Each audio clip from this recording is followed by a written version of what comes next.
प्यारे बच्चों, एक बार फिर से स्वागत है आपका हमारे YouTube चैनल ड्रॉप बोर्ड में। बच्चों, हम लोग अभी भौतिकी 10th क्लास के समझिए प्रकाश के परावर्तन चैप्टर की पढ़ाई कर रहे हैं और आज के इस वीडियो में हम लोग सीखेंगे कि प्रकाश के परावर्तन किसे कहते हैं और हम लोग प्रकाश के परावर्तन की व्याख्या करेंगे। ठीक है ना, प्रकाश के परावर्तन की व्याख्या करने वाले हैं। और चलिए हम लोग सीखते हैं कि प्रकाश के परावर्तन से आप क्या समझते हैं और फिर हम लोग एक एक करके सभी बातों को समझेंगे। ठीक है ना, तो देखिए प्रकाश के परावर्तन की हम लोग परिभाषा देते हैं। याद रखिएगा कि प्रकाश को किसी सतह से टकराकर वापस लौटने की घटना को प्रकाश का परावर्तन कहते हैं। देखिए, प्रकाश को किसी भी सतह से टकरा करके और वापस लौटने की घटना को हम लोग क्या बोलते हैं? प्रकाश का परावर्तन कहते हैं। ठीक है ना। अब देखिए, तो कुल मिला के हम लोग समझ गए कि परावर्तन का मतलब है किसी चीज से टकराना प्रकाश को और फिर वापस आ जाना। बस यही बात को हम लोग प्रकाश का परावर्तन कहते हैं।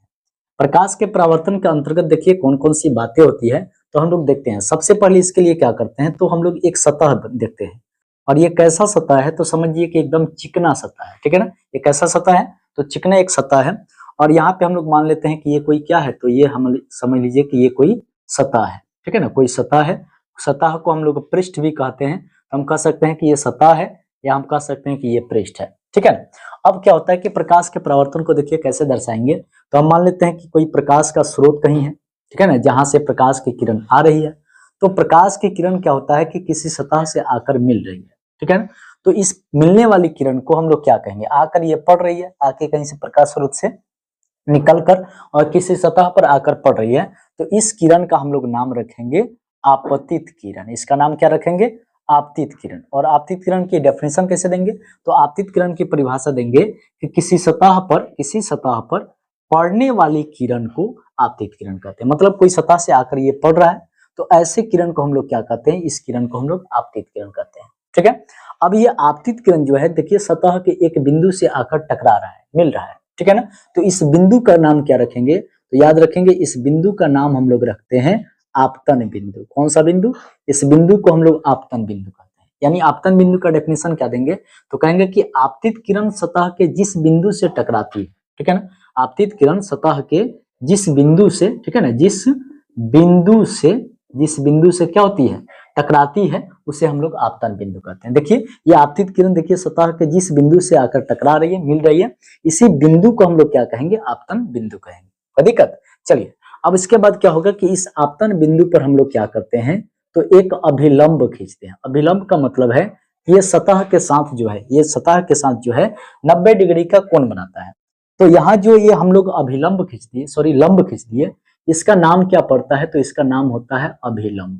तो देखिए अभिलंब की डेफिनेशन क्या देंगे, तो अभिलंब के बारे में बोलेंगे कि आपतन बिंदु पर, ठीक है ना, खींचेगा, ये अपना से किया जाता है, तो कहेंगे आपतन बिंदु पर खींचे गए लंब को, लंब का मतलब है कि जो सतह के साथ 90 डिग्री बना है, तो कहेंगे आपतन बिंदु पर खींचे गए लंब को ही हम लोग क्या बोलते हैं? अभिलंब कहते हैं। ठीक है, चलिए इसके बाद हम लोग इसमें क्या होता है, समझ में रहे ना?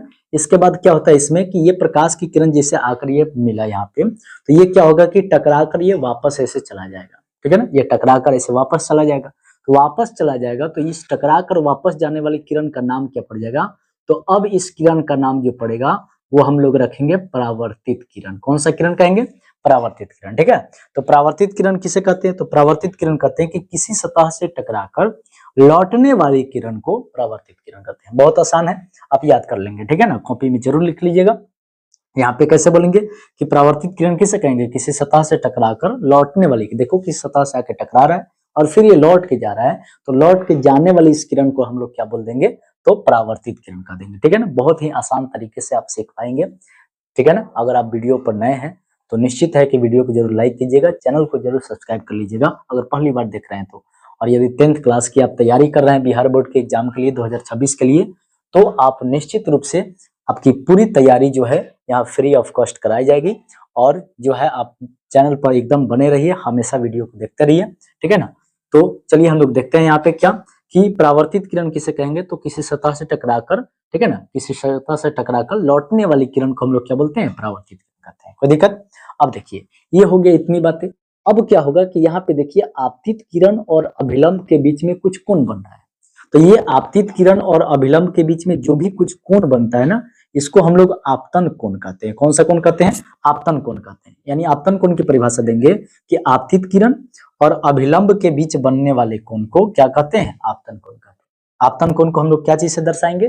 तो आई से दर्शाते हैं। देखिए, आपतित किरण अभिलंब के बीच बनने वाले कोण को आपतन कोण कहते हैं। ठीक है, इसी प्रकार से यहाँ पर भी देखिए कि परावर्तित किरण और फिर अभिलंब के बीच में भी कोण बन रहा है। तो परावर्तित किरण और अभिलंब के बीच बनने वाले कोण को देखिए, परावर्तित किरण और अभिलंब के बीच बनने वाले कोण को हम लोग परावर्तन कोण कहते हैं। क्या कहते हैं? परावर्तन कोण कहते हैं।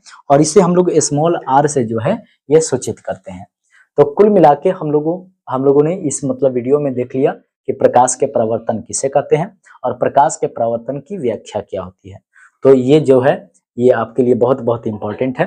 तो यदि आप ये वीडियो अच्छा लगा हो तो वीडियो को जरूर लाइक कीजिएगा।